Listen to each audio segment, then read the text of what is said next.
சதுரங்க பிரியர்கள் அனைவருக்கும் வணக்கம். இன்னைக்கு நம்ம பார்க்க போகிற வீடியோவில் நம்ம ஃபிடேவோட கேண்டிடேட்ஸ், அதாவது உமன்ஸ் செக்ஷனில் இருந்து சுற்று 3லிருந்து ஒரு சூப்பரான ஒரு ஆட்டத்தை பார்க்க போகிறோம். இந்த ஆட்டம் வந்து பார்த்திங்கன்னா வைஷாலி ரமேஷ் பாபுக்கும் நுர்கில் சலிமோவா அப்படிங்கிற பிளேயருக்கும் நடந்திருக்கு. இந்த ஆட்டத்துக்குள்ளே போகிறதுக்கு முன்னாடி ஒரே ஒரு ரிமைண்டர் என்ன அப்படின்னா, நம்ம வருகின்ற ஏப்ரல் 14th அன்னைக்கு நம்ம செஸ் கிளப்பில் நடக்கக்கூடிய சைமில் பற்றின ஒரு ரிமைண்டர் தான். அதோட போஸ்ட் தான் நீங்கள் பார்க்குறீங்க. இன்கேஸ் நீங்கள் இன்ட்ரெஸ்ட்டாக இருந்தீங்க அப்படின்னா உங்களோட பதிவை நீங்கள் தொடங்கலாம். இப்போ இந்த கேமை பார்க்கலாம். இந்த கேமில் வந்து பார்த்திங்கன்னா வைஷாலி வந்து பார்த்திங்கன்னா கேம் வந்து E4 வந்து ஓப்பன் பண்ணுறாங்க. அதுக்கு சலிமோவா வந்து பார்த்திங்கன்னா E5 ரிப்ளை பண்ணுறாங்க. Night F3, night F6. அதுக்கப்புறம் அதாவது இந்த ஓப்பனிங் பர்டிகுலராக நம்ம வந்து பெட்ராஃப் டிஃபென்ஸ் அல்லது ரஷ்யன் கேம் சொல்லக்கூடிய இந்த ஓப்பனிங் நம்ம பார்த்து ரொம்ப நாள் ஆகுது. இங்கே வந்து மெயின் மூவான நைட் E5 விளையாடுறாங்க. அதுக்கப்புறம் பான் டு D6. அதுக்கப்புறம் திரும்ப நைட் பின்னாடி வந்துடுது.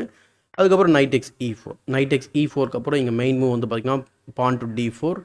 ஸோ இது நிறைய கேம்ஸ் வந்து பார்த்திங்கன்னா நீங்கள் வந்து ஈவன் கால்சன், நெப்பம்னியாஷி, ஃபேபியானா கழுவானா இப்படி பல ஸ்ட்ராங்கான பிளேயர்ஸ் வந்து பார்த்திங்கன்னா இதில் வந்து பலப்பரிச்சை வந்து ஏற்றிருக்கிறாங்க அப்படின்னு தான் சொல்லணும். ஏன்னா இதுதான் வந்து மெயின் மூவ். ஆனால் இங்கே வைஷாலி வந்து பார்த்திங்கன்னா செகண்ட் பாப்புலர் மூவான நைட் C3 விளையாடுறாங்க. இதுக்கு பேர் வந்து பார்த்திங்கன்னா நிம்சோவிச் அட்டாக், அதாவது நம்ம பெட்ராஃப் டிஃபென்ஸில் நிம்சோவிச் அட்டாக் அப்படிங்கிற வேரியேஷன். ஸோ அவங்க வந்து பார்த்திங்கன்னா நைட்டை வெட்டிடுறாங்க. இதனால் என்ன அச்சீவ் பண்ணியிருக்காங்க அப்படின்னு நம்ம பார்க்கும்போது ஒயிட்டுக்கு பான் டபுள் ஆயிருக்கு. பட் நமக்கு வந்து ஒர்க் பண்ணுறதுக்கு ஒரு கம்ப்ளீட்லி ஓப்பன் ஃபைல் ஃபைல் கிடச்சிருக்கு. செமி ஓப்பன் ஃபைலான D ஃபைல் இருக்குது. ப்ளஸ் நம்ம பிஷப்க்கு 2 பிஷப்புமே வந்து பார்த்திங்கன்னா ஓப்பன் லைன்ஸ் இருக்குது.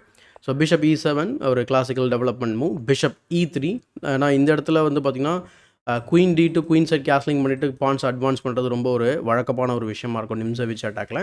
ஸோ அதை நோக்கி அவங்க போகிறாங்க. ஸோ கேசல் பண்ணுறாங்க. இந்த நிலையில் வந்து நைட் டு C6 வந்து பார்த்திங்கன்னா ரொம்ப காமனான ஒரு மூவ்.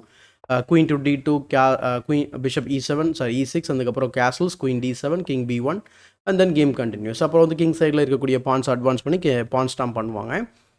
நைட்டை டெவலப் பண்ணலாமா அப்படிங்கிறது தான் ஒரு ஐடியா. பட் அவங்க டேரெக்டாக கேசல் பண்ணிடுறாங்க. குயின் டு D2 அதுக்கப்புறம் நைட் டு D7 டெவலப் பண்ணுறாங்க. ஸோ தட் அவங்க வந்து எந்த பானையும் மறைக்காமல் இருப்பாங்க அப்படிங்கிறது தான் ஐடியா. ஸோ குயின் சைடு வந்து கேன்சல் பண்ணிடுறாங்க. கேன்சல் பண்ணதுக்கப்புறம் நைட் F6 வந்துடுது. ஸோ இங்கே ஜென்ரலாக வந்து பார்த்திங்கன்னா சில பிளான்ஸ் வந்து நம்ம இங்கே மார்க் பண்ணியிருக்கோம். கிங் B1 பிஷப் D3 அதுக்கப்புறம் H3 followed by porn to G4. இது எல்லாமே வந்து பார்த்திங்கன்னா பிளான். பட் இங்கே பிஷப் டு D4 விளையாடுறாங்க. இதுக்கு முன்னாடி நிறைய கேம்ஸில் king B1 H3 and then bishop D3 இதெல்லாம் ஆடிருக்காங்க. பட் வைஷாலி வந்து பார்த்திங்கன்னா இங்கே பிஷப் டு D3 வந்து பார்த்திங்கன்னா இது வந்து D4 ஒரு புது மூவ் வந்து விளையாடுறாங்க பொசிஷனில். இது ரொம்ப டெம்ப்டிங்கான ஒரு மூவ் அப்படின்னு தான் சொல்லணும். இதுக்கான காரணம் என்ன அப்படின்னா, நிறையா பிளாக் பிளேயர் வந்து இந்த பிஷப்பை கிக் பண்ணுறதுக்காக பான் C5 விளையாடுவாங்க. இது வந்து பார்த்திங்கன்னா ஒரு மிகப்பெரிய ஒரு பிளண்டர் அப்படின்னு சொல்ல முடியாது. பட் ஓகே, நம்மளால் ஒரு பானை வின் பண்ண முடியும். அப்படி வின் பண்ணினாலுமே வந்து பார்த்திங்கன்னா பிளாக்கால் வந்து பார்த்திங்கன்னா கேமை வந்து சமமாகவே கொண்டு போக முடியும். அதுக்கான காரணம் என்ன அப்படின்னா, அவங்கக்கிட்ட இருக்கக்கூடிய பிஷப் பேரும் நம்மக்கிட்ட இருக்கக்கூடிய டபுள் பானும் தான் காரணம். ப்ளஸ் நெக்ஸ்ட்டு இந்த பிஷப் வந்து கேமுக்குள்ளே வந்துடும். ஸோ எந்த ஒரு இஷ்யூவும் இங்கே வந்து பிளாக்குக்கு வந்து அந்த பான் டவுனாக இருக்கிறதுனால தெரியல. ஸோ அதனால் C5 விளையாடினா கூட எந்த இஷ்யூவுமே கிடையாது. அதனால தான் பிஷப் D4 வந்து விளையாடுறாங்க. ஸோ பிஷப் D7 அதுக்கப்புறம் பான் டு H4. பான் டு H4க்கு பதில் திரும்ப அந்த டெவலப்பிங் மூவ் தான் வந்து பார்த்திங்கன்னா நமக்கு வந்து ரொம்ப முக்கியமாக படுது. ஏன்னா இந்த 2 பிஷப்புமே வந்து பார்த்திங்கன்னா கிங் சைடில் பார்த்துக்கிட்டு இருக்கோம். ஸோ பான் டு H4 இமீடியட்டாக ஆடுறாங்க. ரூக் E8 விளையாடுறாங்க. அதுக்கு night to G5. ஏன்னாங்க porn H6 வச்சா நைட்டு திரும்ப தூக்கிட்டு ஓடணும், எதுக்காக அங்கே போகிறாங்க அப்படிங்கிற ஒரு கேள்வி எல்லாருக்குள்ளேயும் இருக்கும். பான் H6 வச்சதுக்கப்புறம் நீங்கள் நினைக்கிற மாதிரி அவங்க நைட்டை எடுத்துகிட்டு போகிறது கிடையாது. இங்கே ஒரு சூப்பரான ஒரு ட்ராப் வந்து செட்டப் பண்ணுறாங்க, ஃபிஷிங் போல் ட்ராப் மாதிரி. ஆனால் இங்கே கொஞ்சம் டிஃப்ரெண்ட்டான ஒரு ட்ராப். ஏன்னா ஃபிஷிங் போல் ட்ராப்பில் குயின் வந்துட்டு நம்ம H5ல் இருக்கும். பட் இங்கே குயினால் H5க்கு போக முடியாது. பட் பிஷப் டு D3 விளையாடி ஒரு நைட்டை வந்து சாக்ரிஃபைஸ் பண்ணுறதுக்கு முயற்சி பண்ணுறாங்க. சரி, ஓகே. இந்த இந்த லைனில் இருக்கக்கூடிய பிரச்சனையை புரிஞ்சுக்கிட்டு சலிமோவா வந்து பார்த்திங்கன்னா என்ன சொல்கிறது, பீஸை வந்து அக்செப்ட் பண்ணலைன்னு வச்சுக்கோங்களேன். சப்போஸ் அக்செப்ட் பண்ணால் என்ன ஆகும், H/G5 விளையாடும்போது நம்ம திரும்ப ஓப்பன் பண்ணிடலாம் லைனை. இந்த இடத்துல ஒரு முக்கியமான விஷயம் நீங்கள் நோட் பண்ணிங்கன்னா, நைட்டுக்கு ஒரு பெட்டர் ஸ்கொயர் எதுவும் கிடையாது. எக்ஸப்ட் இந்த D5 ஸ்கொயர் போகலாம். அல்லது ஆக்சுவலாக கம்ப்யூட்டர் வந்து பார்த்திங்கன்னா பீஸை திரும்ப கொடுத்துருங்க அப்படின்னு சொல்லுது. அதுக்கான முக்கியமான காரணம் என்ன, இங்கே இருக்கக்கூடிய மேட்டிங் பேட்டர்ன்ஸ் தான். எக்ஸாம்பிள், நீங்கள் வந்து நைட் இல்லை நான் விட்டுலாம் கொடுக்க மாட்டேன்னு ரொம்ப அடம் பிடிச்சி நம்ம நைட்டை வந்து சென்டர் ஆஃப் த போர்டில் வச்சோம் அப்படின்னா ரூக் டு H7க்கு அப்புறம் game is last. So suppose நீங்கள் பிஷப் F8 விளையாண்டிங்க அப்படின்னா நான் அடுத்த ரூக்கு டபுள் பண்ணி செக்மேட் பண்ணிவிடுவேன். அல்லது நீங்கள் வந்து கம்ப்யூட்டர் ரெக்கமெண்ட் பண்ணுற மாதிரி பிஷப் டெக்ஸ் G5 விளையாண்டிங்கன்னா நான் வந்து ரூக் டெக்ஸ் G7 செக் வைக்கலாம். ஸோ அண்ட் தென் அந்த பிஷப்பையும் வெட்டிடலாம். அதாவது கொடுத்த பீஸும் எடுத்தாச்சு, ப்ளஸ் நம்மக்கிட்ட பிஷப் பேர் இருக்குது, ஓப்பன் லைன்ஸ் இருக்குது. அதாவது ஒரு ஸ்ட்ராங்கான அட்டாக் நம்ம கையில் இருக்குது. It is already consider reasonable position for black. So இந்த காரணத்தினால இந்த இடத்துல இவ்வளோ பெரிய பிரச்சனைகள் இருக்குது. ஜஸ்ட் லைக் தட் நம்ம இந்த பீஸை வந்து அக்செப்ட் பண்ணி நம்ம ஹோல்ட் பண்ணுறது ரொம்ப ரொம்ப கஷ்டமான விஷயம். சரி ஓகே, அப்படி ஹோல்ட் தான் பண்ண முடியாது, H/G5க்கு அப்புறம் நம்ம வந்து திரும்ப பீஸை கொடுத்துடலாமே அப்படிங்கிற ஒரு idea. Like bishop takes E4, bishop takes E4க்கு அப்புறம் பிஷப் டேக்ஸ் G5 வரும். அண்ட் தென் நம்ம வந்து இந்த பிஷப் S7 செக் வந்து இன்சர்ட் பண்ணலாம். கிங் F8 போனதுக்கப்புறம் நம்ம என்ன பண்ணுவோம் அப்படின்னா bishop to porn to F4 வந்து நம்ம கன்சிடர் பண்ணலாம், just to cut off the bishop's diagonal. So இப்படியும் விளையாடலாம். பட் ஆலினால் வந்து பார்த்திங்கன்னா ஒயிட் வந்து பெட்டராக இருப்பாங்க. நம்ம பார்த்த வேரியேஷனுக்கும் செகண்டில் பார்த்த வேரியேஷனுக்கும் ரொம்ப ரொம்ப பெட்டராக இருக்கும்னு சொல்லலாம். பட் கேமில் வந்து பார்த்திங்கன்னா நைட் டு G4 விளையாடுறாங்க. நைட் டு G4 விளையாடணுன்னு அப்படியே அக்செப்ட் பண்ண மாட்டிங்களா சாக்ரிஃபைஸ் அப்படின்னு சொல்லிட்டு, சரி ஓகே 5th ரேங்க்கில் வச்சு தான் அக்செப்ட் பண்ணலை, நான் வந்து இப்போ 7th ரேங்க்கில் வைக்கிறேன், இப்போ என்ன பண்ணுவேன் அப்படின்னு சொல்லி கேட்குறாங்க. So knight takes F7 brilliant knight sacrifice. So கிங்கால் வெட்டியே ஆகணும். ஏன் வெட்டியே ஆகணும் அப்படின்னா, இப்போ குயின் அட்டாக்ல இருக்குது. சரி ஓகே குயினை மூவ் பண்ணலாம் அப்படின்னு சொல்லி பார்த்தா ஃபாலோ ரொம்ப ரொம்ப ஸ்ட்ராங்காக இருக்கும். Example queen to F4, queen to F4க்கு அப்புறம் நம்ம இந்த நைட்டுக்கு பாதுகாப்பு கொடுக்குறோம். இன்னொரு மூவ் வந்து பார்த்திங்கன்னா ஜஸ்ட் இந்த நைட்டை கிக் பண்ணுறது. ஏன்னா இப்போ நம்மளோட நைட்டு அட்டாக்ல தான் இருக்குது. ஸோ இந்த மாதிரி கவுண்டர் அட்டாக் பண்ணோம் அப்படின்னா நைட்டு ஓடிடும். அதுக்கப்புறம் நம்ம நைட்டு திரும்பவும் சாக்ரிஃபைஸ் பண்ணலாம். G/H6, queen H6, this is dead lost. So இந்த மாதிரி வந்து பார்த்திங்கன்னா இந்த அக்செப்ட் பண்ணி ஆகணும். பட் கேம் வந்து சமமாக தான் இருக்குது. ஸோ கிங் டேக்ஸ் F7க்கு அப்புறம் பிஷப் டு C4 வந்து செக் கொடுக்குறாங்க. இப்போ கிங்குக்கு வந்து பார்த்திங்கன்னா ஒரே ஒரு எஸ்கேப் ஸ்கொயர் தான் இருக்குது. கிங் டு F8 விளையாடுறாங்க. அதான் வந்து டாப் மூவும் கூட. குயின் டு D3 போயிட்டு இப்போ உள்ளே இன்ஃபில்ட்ரேட் பண்ணி நம்ம வந்து செக்மேட் பண்ணலாம் அப்படிங்கிறது தான் ஐடியா. ஏன்னா G7ல் பிஷப் இருக்குது, ஆர் அட்டாக் பண்ணிக்கிட்டு இருக்குது. இங்கே G8லேயும் நம்ம லைட் ஸ்கொயர் பிஷப் பார்த்துக்கிட்டு இருக்கு. ஸோ பிஷப் டு G5 வந்து செக்கு கொடுக்குறாங்க. இதை எப்படியாவது டிஃபெண்ட் பண்ணலாம் அப்படின்னு சொல்லிட்டு. அவங்களோட ஐடியா என்ன அப்படின்னா, நம்ம பீஸை இன்வால்வ் பண்ணுறதுக்கு மேபி குயினை இன்வால்வ் பண்ணுறதுக்காக இருக்கலாம். ரொம்ப ரொம்ப சிம்பிளான ஒரு ஐடியா அவங்க ட்ரை பண்ணியிருந்திருக்கலாம் கேமை வந்து சமமாக கொண்டு போகிறதுக்கு. அந்த மூவ் வந்து பார்த்திங்கன்னா பிஷப் டு F6. ஸோ இந்த 2 பிஷப்பும் கத்தி மாதிரி இருக்குது. ஆனால் அந்த 2 பிஷப்பும் 2 மூவில் வந்து பார்த்திங்கன்னா என்ன சொல்கிறது, அதை வந்து பார்த்திங்கனாக்கா ஒன்றுமே இல்லாமல் ஆக்கிடலாம். Bishop E6. ஸோ இதுக்கப்புறம் அட்டாக்கு கிடையாது. And game is equal. ஆனால் வந்து பார்த்திங்கன்னா ஒயிட்டு கொஞ்சம் கேர்ஃபுல்லாக விளையாடணும். இந்த 2 மூவ் அவங்க ஸ்பாட் பண்ணியிருந்தாங்க அப்படின்னு சொன்னாக்கா சலிமோ வந்து கேமில் ஈக்குவலாக இருந்திருப்பாங்க. But unfortunately bishop G5 check வச்ச உடனே வந்து பார்த்திங்கன்னா கேம் திரும்பவும் வந்து வைஷலோட கைக்கு வருது. அதுக்கப்புறம் கிங் B1 விளையாடிடுறாங்க. இன்ஃபேக்ட் இங்கே வந்து ஆக்சுவலாக பீஸை அக்செப்ட்டும் பண்ணலாம்.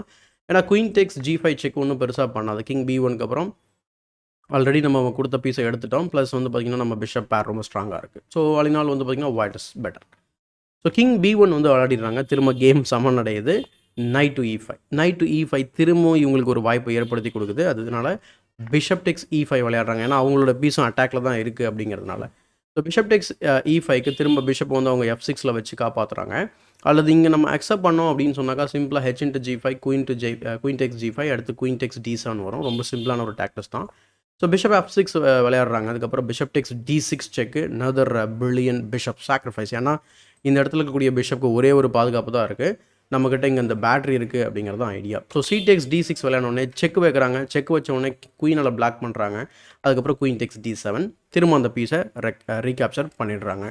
இந்த எல்லாத்தையும் நம்ம வந்து இது பண்ணி பார்க்கும்போது என்ன தான் நடந்திருக்கு அப்படின்னு நம்ம கவனித்து பார்த்தா 3 பான் வந்து அப்பில் இருக்கிறாங்க வைஷாலி.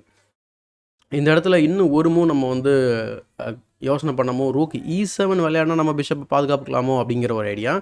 இதில் என்ன பிரச்சனை அப்படின்னா, உங்களுக்கு இந்த லைட் ஸ்கொயர்ஸ் தான் ரொம்ப பிரச்சனை. அப்போ நம்ம என்ன செய்வோம் அப்படின்னா, குயின் டு D5 விளையாடுவீங்க. அப்போ வந்து நீங்கள் இப்போ மேட்டை தடுக்கிறதுக்கு ஏதாவது ஒன்று பண்ணி தான் ஆகணும். ஒன்று ரூக் E6 வச்சு பிளாக் பண்ணணும், இல்லை பிஷப் E6 வச்சு பிளாக் பண்ணணும். ரூக் E6 வச்சிங்கன்னா ஆப்வியஸ்லி நம்ம வந்து பிஷப் வெட்ட போகிறோம், இல்லை பிஷப் வச்சு பிளாக் பண்ணிங்கன்னா குயினை வெட்ட போகிறோம். ஸோ அதனால் வந்து பார்த்திங்கன்னா again winning position. So queen E7 வந்து ட்ரை பண்ணுறாங்க. அதுக்கப்புறம் பிஷப் ட்ராப் ஆகுது. இதுக்கப்புறம் வந்து பார்த்திங்கன்னா நான் சொன்ன மாதிரி 3 பான் வந்து அப்பில் இருக்காங்க. ஒரு பியூட்டிஃபுல்லான ஒரு 2 பிரில்லியன்ட் மூவ் பண்ணதுக்கப்புறம் சூப்பரான ஒரு எண்டிங்குள்ளே வந்து என்ட்ரு ஆகுறாங்க. ஸோ ரூக் E4 போயிட்டு இங்கே ஒரு கவுண்டர் அட்டாக் மாதிரி, ஒரு டபுள் அட்டாக் மாதிரி ஒரு விஷயம் பண்ணுறாங்க. பட் பிஷப் D5 போயிட்டு அதுக்கு கவுண்டர் பண்ணுறாங்க. ரூக் E2 போயிட்டு F2 பானை ரிட்டர்ன் பண்ணுறாங்க. பட் அதெல்லாம் கண்டுக்காமல் ரூக் F7 செக்கில் வந்து கொடுக்குறாங்க. கிங் E8 வந்ததுக்கப்புறம் ரூக் டெக்ஸ் B7 டிஸ்கவரி செட்டப் பண்ணுறாங்க. ஸோ செட்டப் பண்ண உடனே ரூக் டு D8 போய்ட்டு பிஷப் அட்டாக் பண்ணுறாங்க. அதுக்கப்புறம் பிஷப் C4 போயிடுது. அதுக்கு பதில் இந்த பிஷப்பை இங்கேயே சிமெண்ட் கூட பண்ணலாம் இந்த மாதிரி.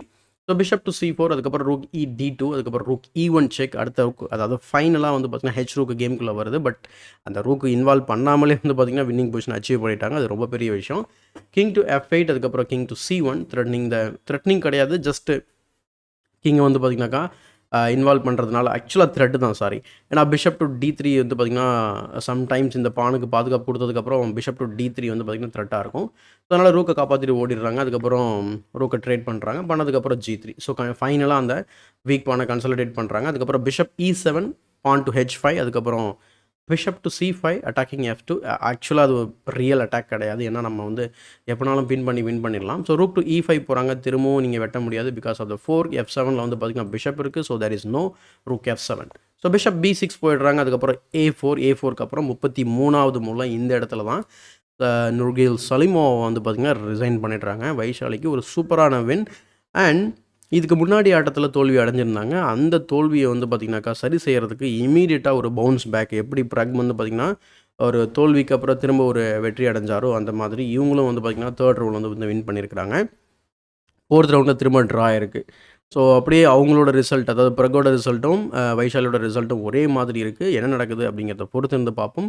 இந்த கேமை பற்றி நீங்கள் என்ன நினைக்கிறீங்க அப்படிங்கிறத கமெண்ட் செக்ஷனில் பதிவு பண்ணுங்கள். இந்த வீடியோ பிடிச்சிருந்தா லைக் போடுங்க, மற்றவங்களுக்கு மறக்காமல் ஷேர் பண்ணுங்கள்.